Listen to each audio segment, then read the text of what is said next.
So people who are familiar with the Hillside Hermitage teachings will likely have heard the word context used with reference to the practice. So can we go over what exactly that context is, and is it something one finds already there, or is it something one needs to cultivate? Right, so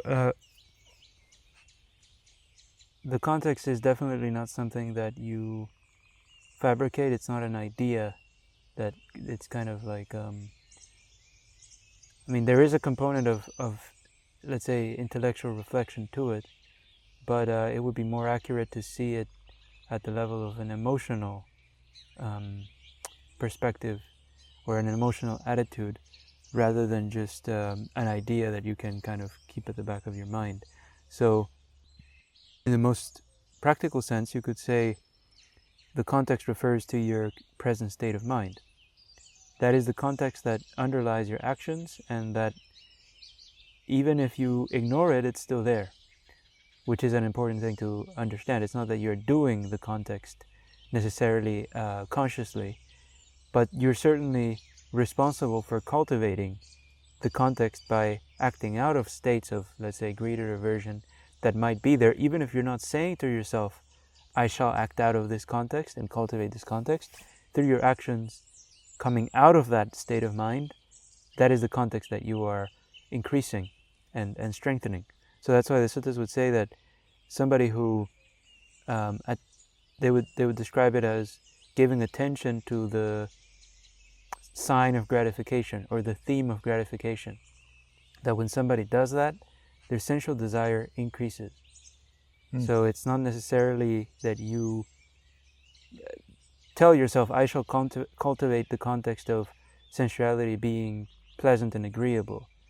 It's your mind has that context already of finding pleasure in these things, and then by you acting out of it, you make it worse. You make it even more easy for your mind to focus on the pleasant aspect of sensuality and overlook the danger. So there is a right context and a wrong context. Exactly. So then, in a way, it's useful to recognize that this is not the development of the context is not a new thing. It's something that you've already been doing all the time. It's just more often than not the wrong kind of context. So the context of, like I said, finding pleasure in sensuality, resisting the unpleasant, that's another context that's pretty much by default there. And then if you don't question it and you just go about your day as an ordinary person, you will be cultivating that context. And distraction is to cultivate the context of ignorance. Exactly, yeah. So that's another one that's pretty, you don't need to make any effort. It's going to be there by itself, just because that's the starting point of an ignorant mind. So then if you don't make an effort to, that's why it's so important to question the motivation behind your actions, which doesn't, as we've often clarified, is not about like a reason that you can kind of explain at arm's length. It's at that emotional level, which means you need to ask yourself, like you need to uncover the motivation that's already there. Not like you choose the motivation. Rather, if you look, you will see there is some kind of force that's driving you to do X or Y. And that's where you would be able to see, oh, is there a context of wanting to, like you said, distraction, wanting to turn away from the neutral feeling of not much going on. Well, that's a context that would be there enduring on its own. And by overlooking it, you're acting out of it, and you're making it even more, you're taking yourself even farther away from the wholesome context of non-distraction. Or from recognizing any context whatsoever. Exactly. Yeah, because that's the other problem with the context of the unwholesome ones, like the context of greed, aversion, and delusion, of sensuality, ill will, cruelty. It's that you can't mindfully cultivate that context. In other words, you can't mindfully engage in sensuality, mindfully engage in ill will, mindfully engage in cruelty, mindfully engage in distraction. That's a contradiction in terms. So you would then realize that, well, that's pretty much the primary harm of these things. Like even if I don't see an immediate harm from it yet, the simple fact that it obstructs your self-awareness means like it's pretty much like taking an intoxicant.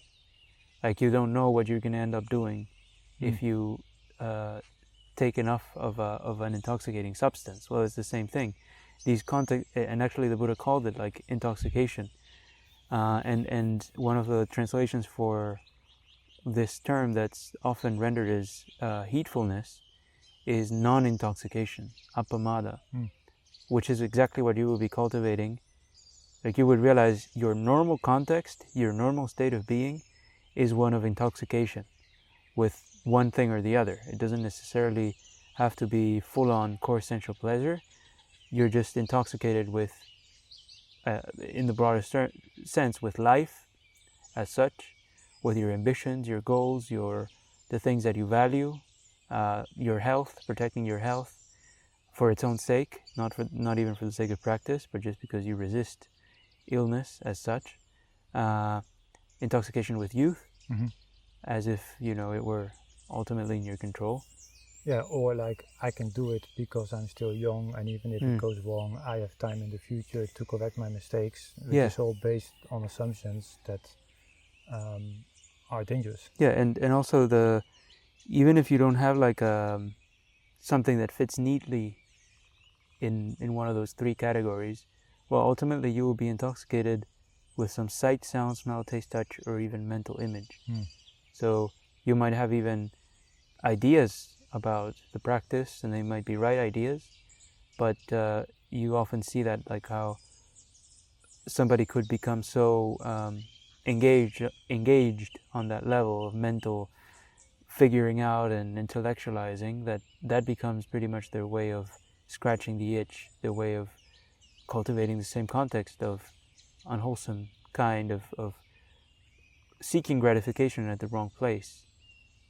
It would be fed through that same, because that is the context that you're already following, that's already driving you to act in such ways.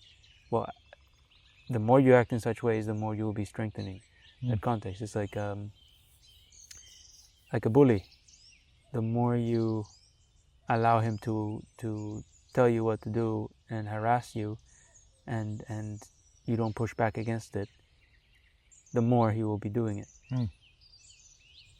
Now, earlier you said that you cannot mindfully engage in sensuality, that that's a contradiction, that acting out of sensuality by definition means that you've lost the perspective. Yeah.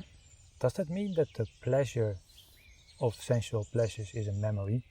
Like you indulge, which means that you've basically lost the perspective, and at some point you sort of come out of it, and then you say wrongly that is what's pleasant. So in a sense the pleasure is a sort of a recollection, like you're not actually... Right, yeah, well, if you were... It's always with reference to either the past or the future, because you can't really be enjoying...